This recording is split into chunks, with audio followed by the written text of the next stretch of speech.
Ladies and gentlemen, we are back on the Long and Thick podcast. Today, we have a special guest, DJ Murakami. He is a personal trainer out in California.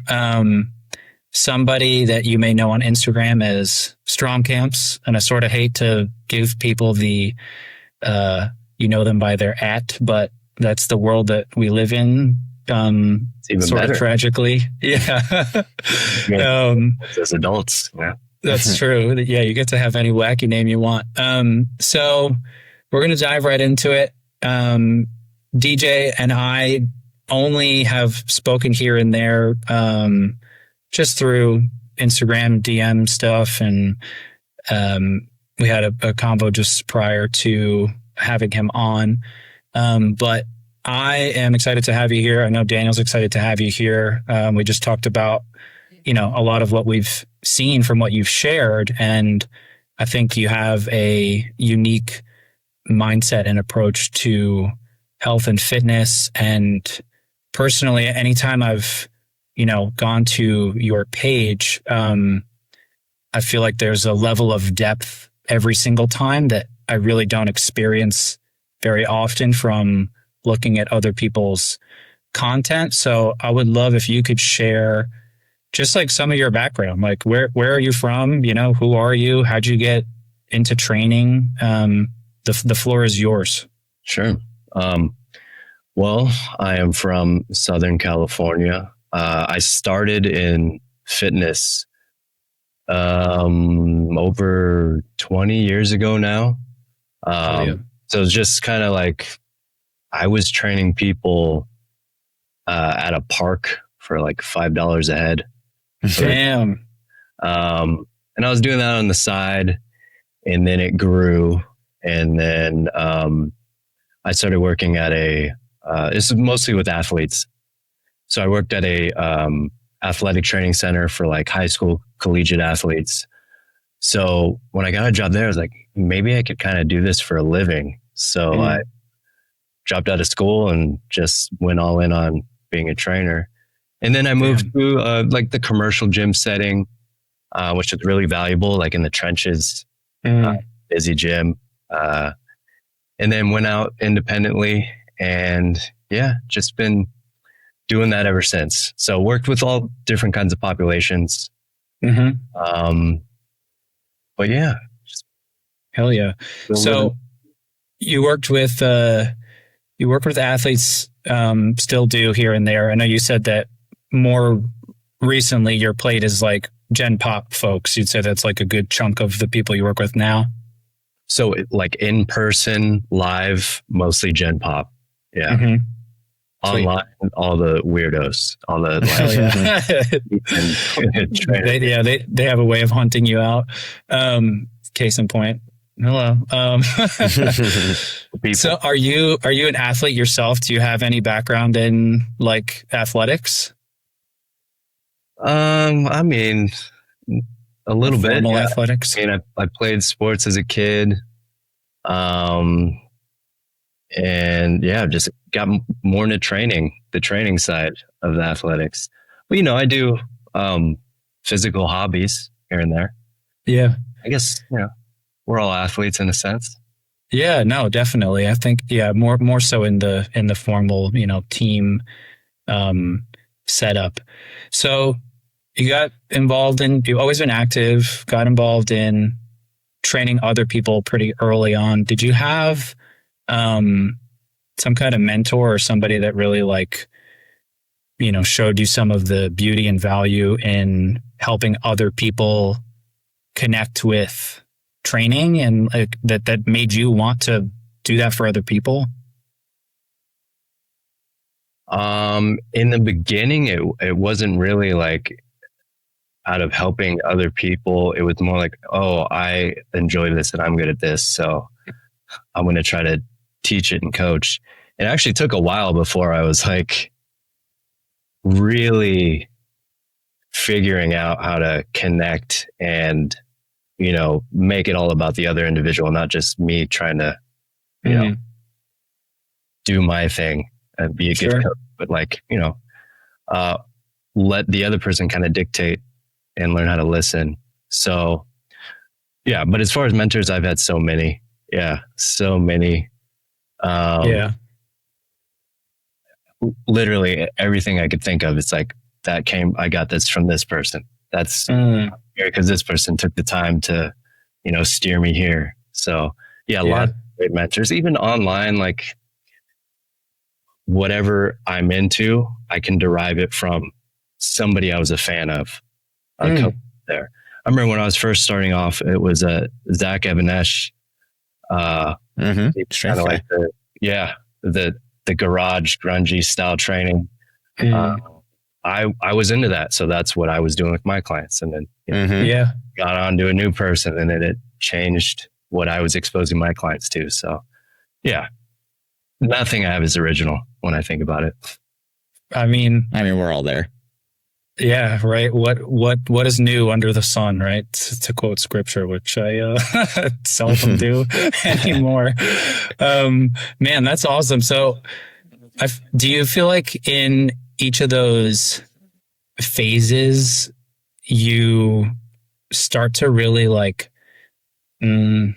almost like reorient how you self-identify? Like, I think it leads into the big like campiness around FRC versus PRI versus DNS versus GOTA versus blah, blah, blah letters. And it becomes a lot of who we are as trainers. Do you feel like you sort of, I don't want to say fell prey, but I don't know another way to say it. Cause I don't really feel like it's the best thing until you learn to bounce out of it and see it sort of from a bigger bird's eye and look back at it. But would you describe some of your journey in that way, or how would you put it?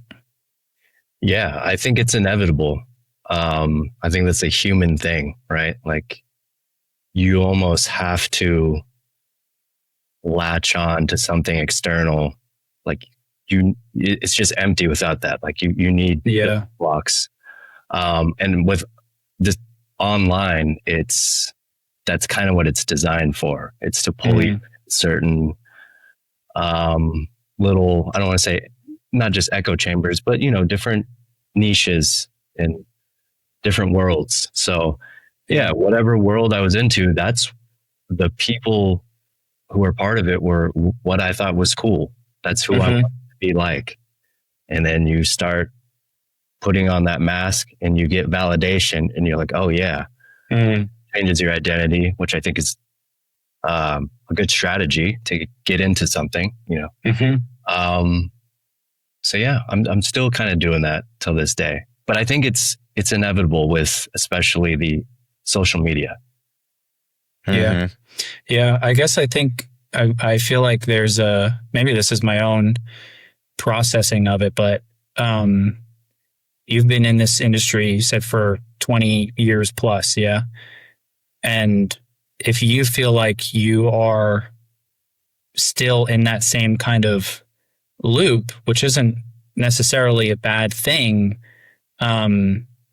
maybe there's a wrong idea of like being on the other side of it and missing out on what that stuff has to offer in terms of like the progress you make as a coach, as a person, as like your ability to help grows and changes from those experiences. I tend to, I think, demonize that a lot when maybe it should just sort of, I don't know, be honored a little bit more. Yeah.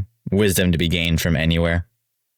I think there's a functional and dysfunctional aspect of it. So, through social media, you're kind of biased towards, being drawn to things, and you're rewarded, socially rewarded, based on like videos or ideas. I don't think that carries over to training in person, like Gen Pop, who don't care about any of that. That was something I had to come back to, was I had to separate those things. And like, this reality is not the same as this reality. Cause I used to like, one would, influence the other, and it was good in one realm and it wasn't working in the other realm. I was kind of forcing it. So now, okay, these are two separate arts, So I'm going to do what works in this one, and I'll, have fun in the other one. But I think that's where it can become dangerous when you start, because, what we're into isn't what, someone's grandma's into. For sure. Unless you find a freaking grandma. Yeah. I mean, it's a nice segue too. So, I mean, talking about what you separate from the online presence and in-person presence, you explore a lot of what some would say unconventional lifting strategies and movements. How important do you think that is for people to experience? And what do those things teach us that barbells and machines, things that the general population are most adept at, what does that teach that the machines and barbells never could? Yeah.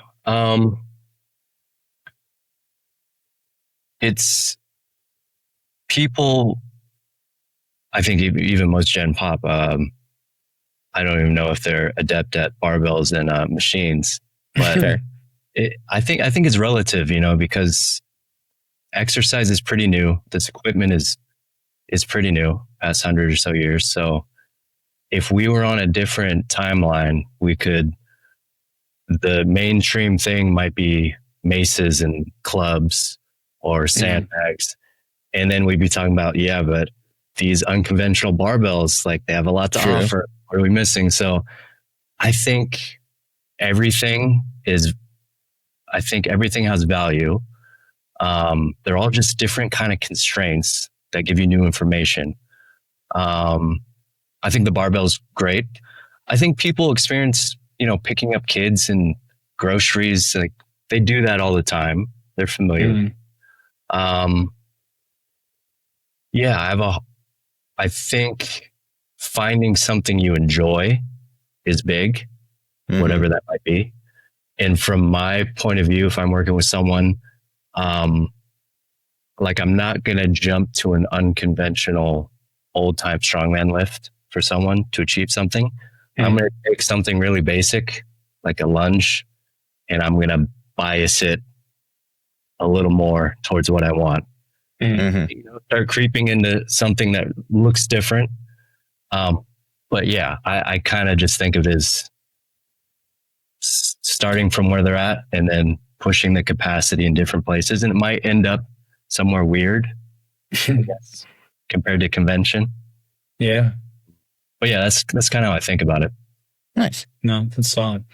So people that come in and see you for the first time, or could you give an example of maybe one of your most recent newer clients and sort of like your process? Like, do you go through any kind of like eval? Like what is that? How has that experience changed from knowing and liking and loving all the weird stuff? And I think sometimes we want someone else to be as excited about those things as we are and see some of the value in it. And that can be really overwhelming to a person who's new to like fitness. And how do you go about sort of, like you said, meeting somebody where they are? Because I think it sounds much simpler than it actually is in practice. Yeah. So my newest client, who was pretty new to training,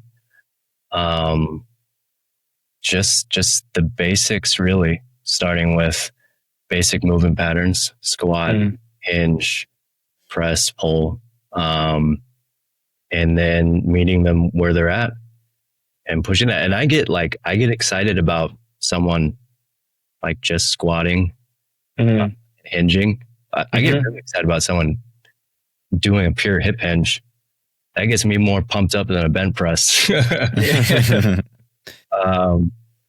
But yeah, just meeting where they're at and then progressing. But those are kind of the basic things I build around, is just those movement patterns. Yeah. Which doesn't have to be standard. People have different kind of categories they use to put movement filters through. But sure.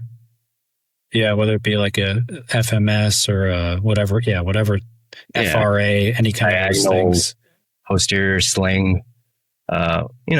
It's all just ways of putting things in a plan and an order. Yeah, trying to make sense of what is a very normally disorganized person, which is everybody, right? Like everything is sort of chaotic and entropy. So trying to put some structure and semblance of, like you said, a plan around it. If you had to strip down training to 3 non-negotiables, what would those things be for somebody? You say, these are the things you absolutely have to do when you're thinking about, optimizing your health or just, living a better life. Okay. I can give an unconventional answer for that. I would say mental health is one of them. As far as mental health, I mean more emotional regulation. I would say nervous system regulation. I don't know. And that kind of ties into physicality, the breath, the gateway there is diaphragm's a muscle. So I put that in movement. Social health is another one, which kind of ties in with regulation. I mean, if you're fit and have low body fat, but you're like lonely, I think, all cause mortality still, the risk is going to go up. Like that's a big factor. And that's also something that as like a personal trainer, I think we spend more time one-on-one with people than anyone else in their life in like a professional setting, like more than their doctor, their barber, people they work with maybe. So, and it's kind of like a open, like you're there chatting. So I think that's a big part of it. And then moving load, it would be the last part, like strength training. I think that's important because, there's that study that said swimmers, competitive swimmers at high levels, they showed like bone loss later in life because like you need load. So I think that's important. Yeah. So if I had to distill it down, those 3 things I think cover a lot for health and wellness. Yeah. I mean, the stress is a silent killer no matter what. And like you said, it can influence all things negatively and just caustically kind of splay out. And then, I mean, we've talked about it in great details, like strength is going to be the key for longevity. I mean, VO2 max is great, but even if you have someone with a high VO2 max, but do not have a good amount of muscle, tissue on themselves, are not going to age as well. And what's even crazier is you can have someone who has their diet absolutely dialed, but don't do a lot of lifting. And you can have someone living on processed foods entirely that are strong and still have a better case of all-cause mortality percentage being down than just someone who has their diet perfect and is not doing anything. So I agree on the load part. Yeah. Most people are stressed. Like everyone's stressed out. You live in this culture and this environment, it's an uphill battle, Yeah, sure. I appreciate you also highlighting mental and social health. We talk about like anytime we've tried to describe the pillars of like well-being, making sure you have good friends, like the people that you matter to, and that to your core, like I think is something that is so tragically lost when people go more and more online, because there's just there's a piece of it that is just can't be replicated in the same way that I think happens with the, environment. I think that's why CrossFit was so cool. They had that culty aspect where it drew you in, you had community, you had friendships, you all kind of ate similar, you all together, it reinforced everything around it.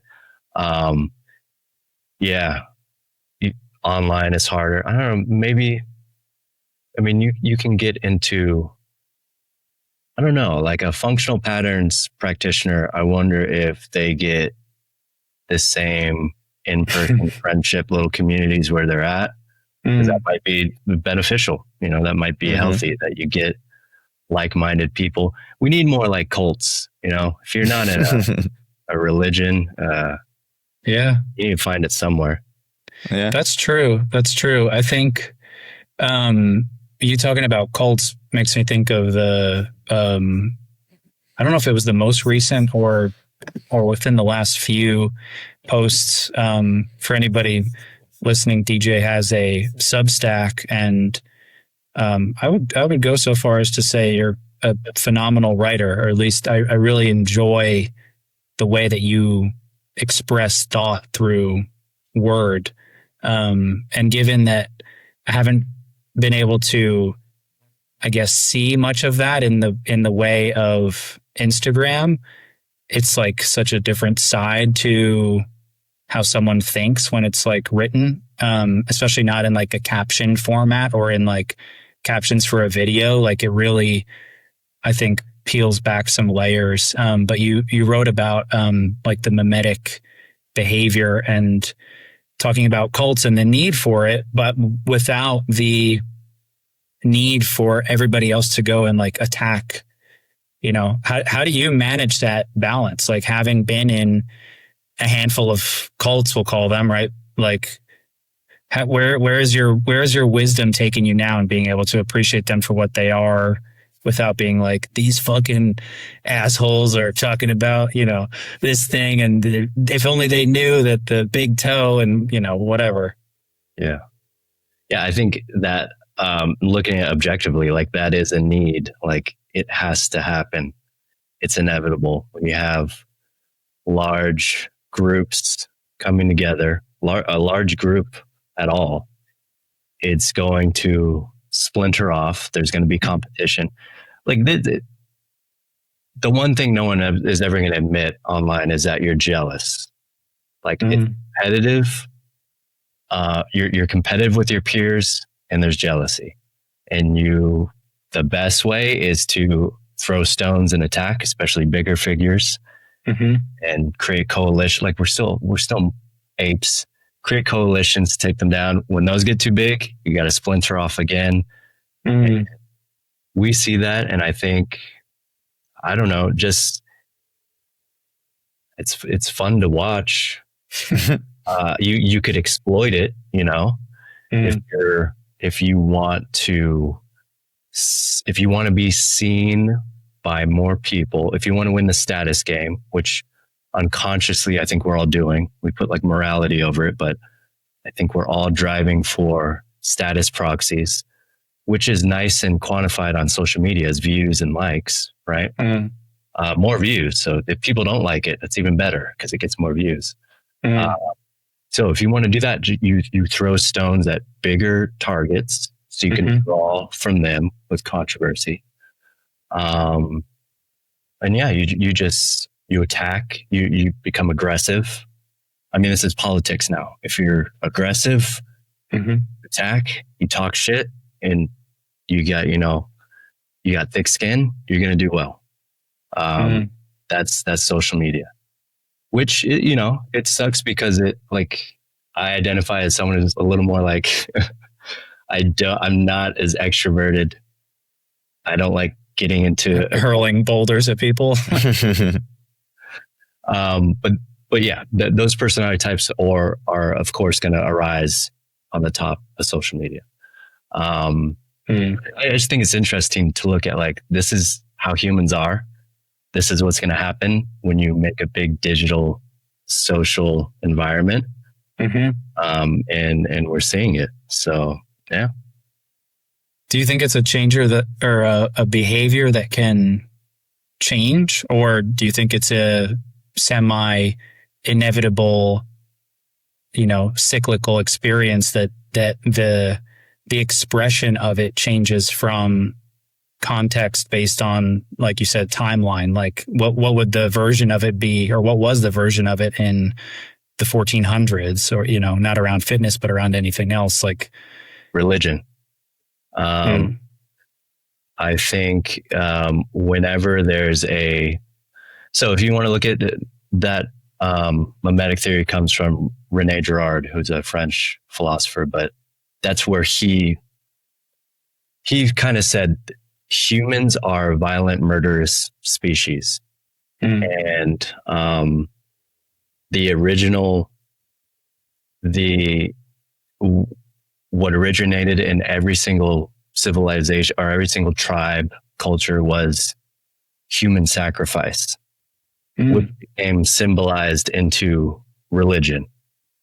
So he thinks that like quelling this violence among people, it is the origin of religion. And he says, he thinks that violence is still here, but now we attack people online. We attack people's reputation. We slander, we call them out. That's just a replacement for us beating the shit out of people and trying to, which is, that emotion is there. Like people, look at politics, people for sure. Right. Not even politics. Look at fitness. Sure. Oh, you believe that we shouldn't deadlift? Like that will keep you up all night. You will make hour-long posts. You will look at diets, you know, carnivore, vegan. Like, you will lose friends over your beliefs on these things, these ideologies. So yeah, I think we're the same as we were back then. We've just found different ways to vent and unleash our rage. Sure. And then making micro religions to have the same crusades for across the board. Right. Same thing. So I think in a way, like you have all these people with violence in them. This is just a way to discharge that. Interesting. Yeah. And then Renee goes into like allegories of Jesus and things and Satan and the devil. But a fun light read. I mean, it's interesting. It's interesting, but just the fact that it's like, yeah, we're still kind of doing the same thing, but with ideology now. Sure. Yeah. Yeah. Well, speaking of that then, so talking about where we are now, where we're going, what is your take on the future of health and wellness culture? And do you think gyms and health facilities will continue to look like they do now, or are we heading towards something else entirely? I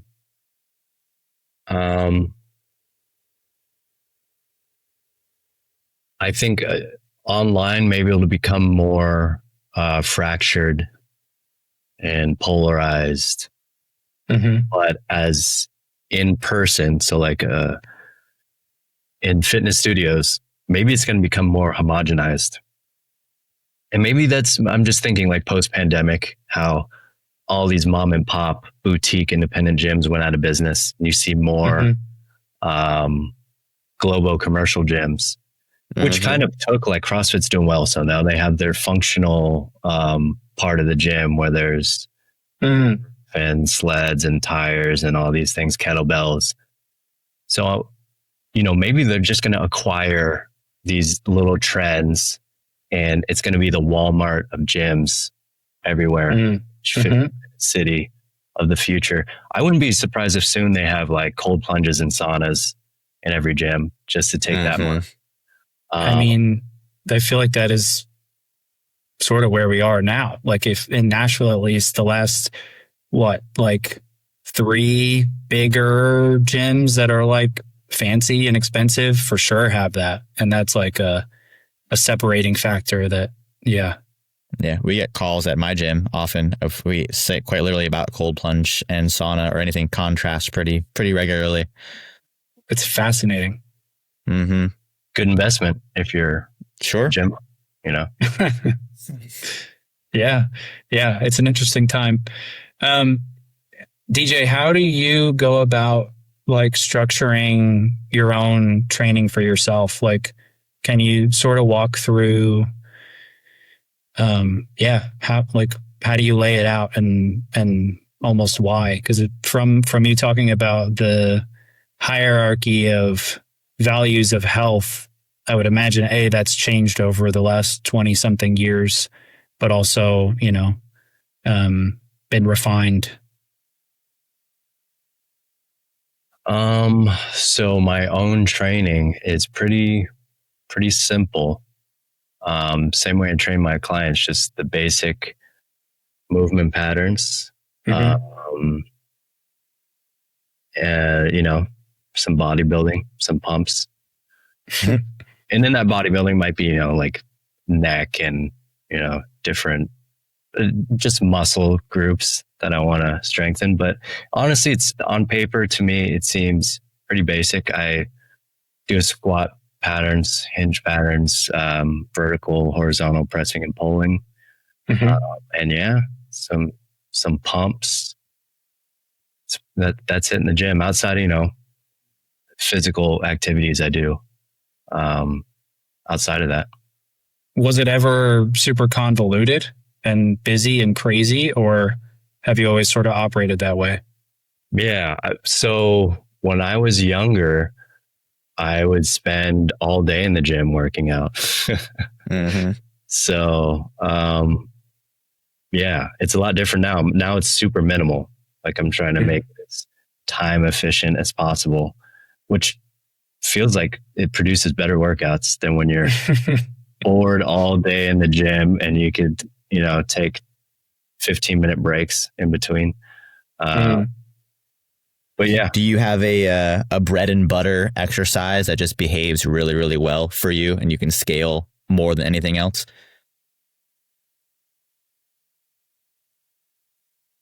Man, bread and butter exercise.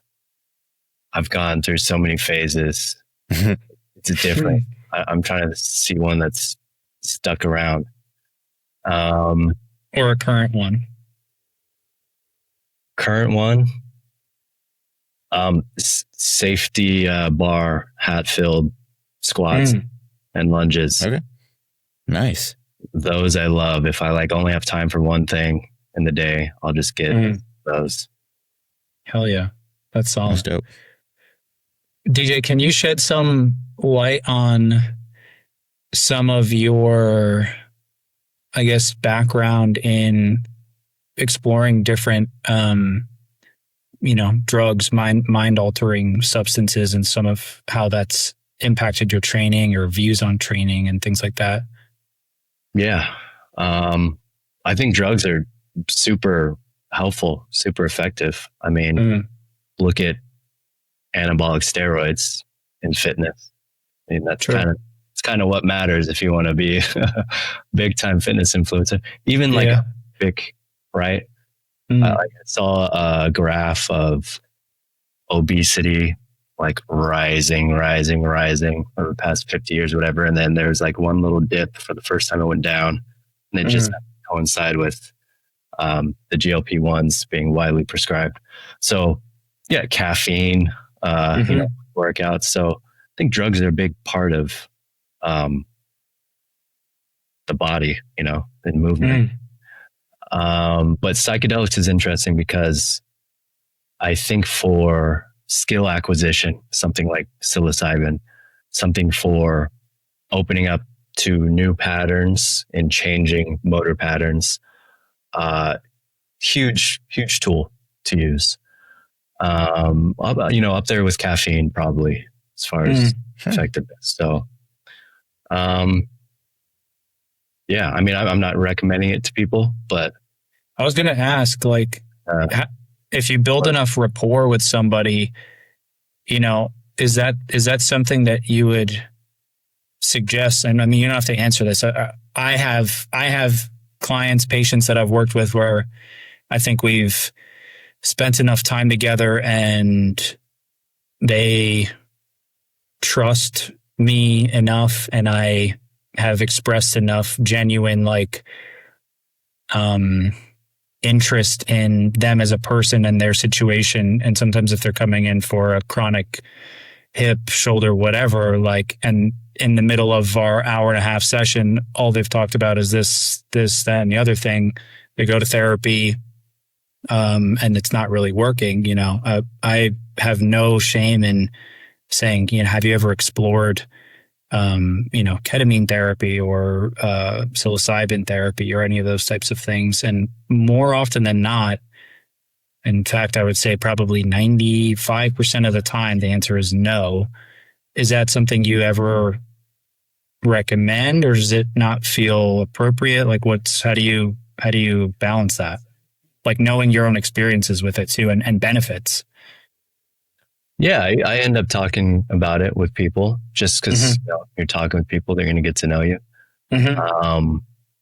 Yeah, I talk about my experiences. I might talk about some of the research, but yeah, I usually say positive things about it without explicitly saying do this or try this.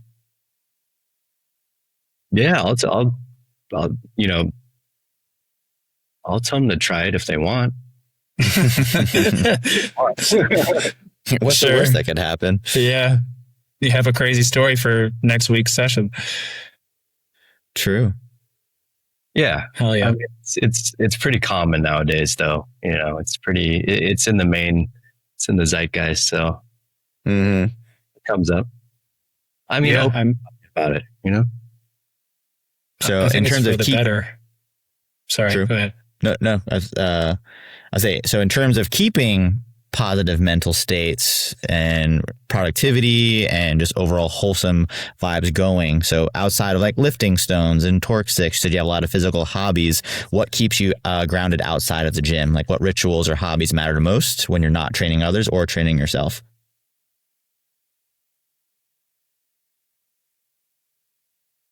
Yeah, not much outside of work in the gym.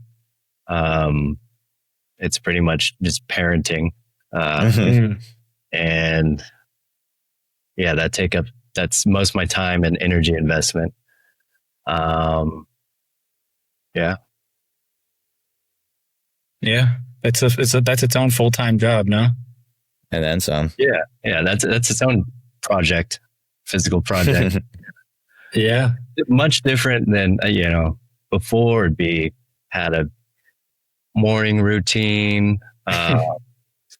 red light on my balls, and grounding with the sunrise, and hell yeah, breathing routines, and yep, go on my walks and go rock climbing this day, and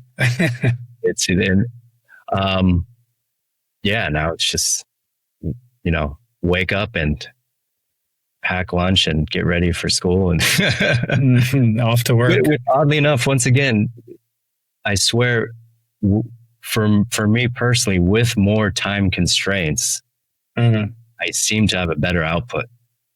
Well, if I have too much idle time, I do not perform as well. Yeah, it's that analysis paralysis. You overthink. You think you have all the time in the world to do all the things. You wind up doing nothing. Right. I don't think you end up pulling the longer levers. Yeah. Man, I don't know anybody who has said the inverse when I think of it. Like, I've never met a person that said, when I have more free time, they just sort of fuck off. And I mean, don't we all? Like, and I would spend all that free time doing like really productive biohacky stuff, Sure. And I swear I have more energy now. I think my hormone profile is better.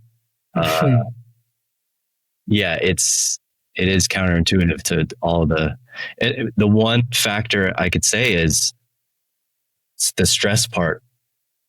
Like now I don't have the luxury of stressing over little things as much as I did before with all that time. And I think that's the factor. Yeah. I also think there's a resolution benefit when life comes at you that fast as well. So for me, I have a stint in restaurant management, and there were times where there'd be 13-hour days of just taking grenades straight, and you are able to reason faster, have faster instincts, reflexes, reactions, all these things when it's always coming at you, and you can get more out of small decisions. And I think when those things kind of fall away a little bit and you're left to just like imagine things when you're not only reflexive, but having to imagine, then you take a hit and the resolution and how you process things mentally goes way down. Yeah. We need a mission and a purpose. Yeah. Yeah, but my one star to this would be initially it is so jarring when you're in that experience because you're flipping from having all that time, you don't know how to cope. right? And so it's very dysregulating. You see yourself freak out about the small trivial shit. And then you come to a crossroads, hopefully, where you say either I'm going to continue to be a fucking sorry sap about this and perpetually just get attacked by everything, or I'm going to learn to sort of deal and just wait for real grenades to go off to act like there's a big problem. And I don't think everybody does that, which is why you have these camps of people that are either so busy and they are actually occupied by so many different things, but they mismanage it because everything, the onslaught of it is like they can't deal with it. And then the inverse is the people that are like, I'm so busy, but they don't actually have anything going on, but they feel weighed down by all of the options, right? Yeah. So it's just They're interesting. weighed down by their imagination and not having to figure it the fuck out. Yeah, it's almost like you're going to be busy no matter what. So pick what you want to be busy doing. Yeah, that's very true. Man, choose your hard. Unavoidable. Yes. Hell yeah. DJ, do you have any advice to people that are newer trainers, working with folks? Like, what's something that you wish young DJ knew? Something I think is really helpful for trainers working with clients, especially, new clients, is utilizing touch more during sessions, utilizing hands-on a lot more. Unless you have like every single piece of equipment modified for each movement and body, just another constraint you can put on, whether you're using it for stability, feedback, assistance, resistance, targeting. It just helps you bypass all the cognitive barriers to trying to transmit a movement to someone. Restricted by our words a lot of times. We're saying, squat, which who knows what that means to a person. So yeah, if you could just put your hands on them, guide them, and give them the felt experience first, a lot of people can get it down immediately. And then once they do, they will kind of connect it. Okay, that word squat means I'm doing this with my body. Sure. They can kind of calibrate it where they are in space. So yeah, I think that's one I wish I would have explored sooner, because it just cuts down the learning curve so much for people. This few minutes, you can get them where they need to be, and then races. So yeah, that one, I know it's kind of a weird thing in California. I think there's some laws on trainers putting their hands on people. Oh, really? Whatever you gotta use a pad or a stick. Yeah. That's you had a very one. astute observation, though, because everyone's vernacular when it comes to these things and how to convey idea of movement and resistance and leverage is going to be completely different. And if you can't physically orient someone, I mean, it's very common for us both was like, hey, do you mind if I touch you? The minute it's it's like, cool, boom, this is where your shoulders go. This is where your back goes, boom, hips, that. And then they got it. And trying to wade through even developing a vocabulary that you both can understand. Like you said, you can shave off 20 minutes and just have it done in 2. And then that would have a deeper resonance mentally and physically with them. They're just trained, ready to roll rather than fumbling through your words for half the session. So yeah, the fact that there's a law in place against that's kind of wild to me, to be honest. Yeah. Ronnie, you're a LMT, right? So I think it's like, how are you touching people? I mean, almost, yeah. I guess there's potential for danger, but it's like we're personal trainers. Someone could be a personal trainer after a 2-hour online test. It's like, hey, if you can go in a jiu-jitsu studio from signing a waiver and have people trying to break your neck and your arm, let them touch. Give you the white belt treatment. Yeah. Oh my gosh. It's not a fun one. Fuck. Damn. DJ, do you do jiu-jitsu? So I just started going to a gym in town. Oh, nice. 2 months ago. Just getting obliterated. It's destroying. It's terrible. It is so humbling. Oh man. There, talk about conditioning though, right? It will poke any hole in whatever idea you thought you had of your cardio system. It's just like, no, bitch, you see this giant leak? Hello. It's unhealthy. Yeah, everybody's just barely walking around, just twisted fingers, the low back. I know. and they're addicted to it, you know. It's and they're back every day, twice a day, yeah, every day because of that like social element and dopamine hit of the game. Mm-hmm. It's an addictive activity, yeah.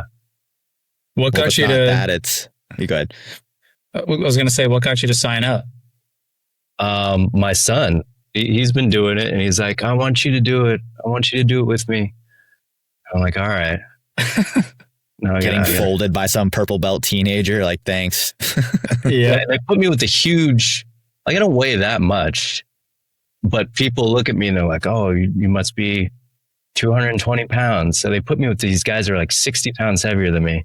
I'm just smashed. I know that life, dude. Cause I'm 6'4", so, but I weigh like 4 pounds. So every time, especially in high school, when I started, they put me up against guys that were like also 6'4", but weighed like 280.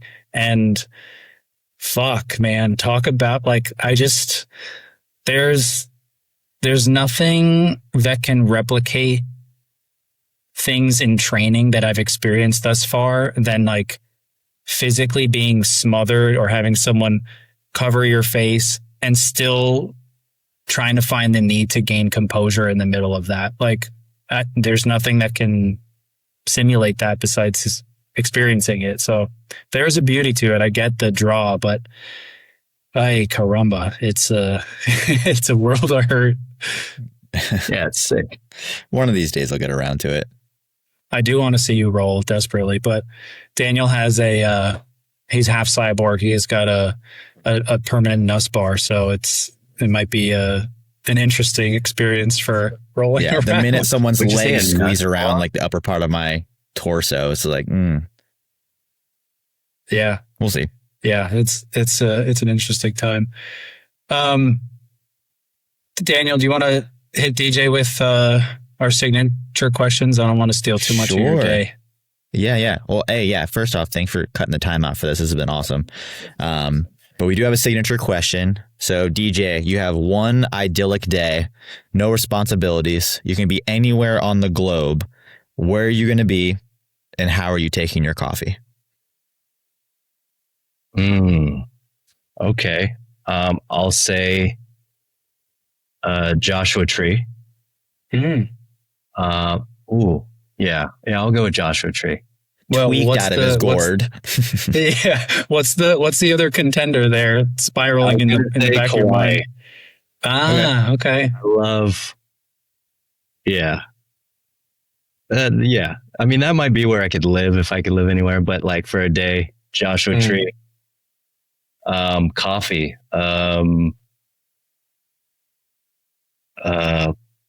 Ceramic pour over. Nice. Where Joshua Tree with the hipsters. Yeah, it's a place. Just quiet out there. Nothingness. Just gotta like you drop in this silence and vastness that you can like feel in your body. I don't know what it is. Maybe it's the lack of EMF. I don't know what it is, but yeah, great place. Special place. Hell yeah. Well, dude, thank you so much, man. Yeah, DJ, where can people find you or connect with you? I know I mentioned your Instagram, which is Strong Camps. Any other places that you would want to send people? If you go to the @StrongCamps on Instagram, there's a link tree to all the free stuff I have. So that's where I would go to look for resources. Dope. Cool. Right on, man. Well, DJ, thanks so much. Been an absolute pleasure having you on. Thanks again for taking the time. We appreciate you. Yeah, man. Great meeting you. Ronnie. Thanks. All right. Until next weekend, brother.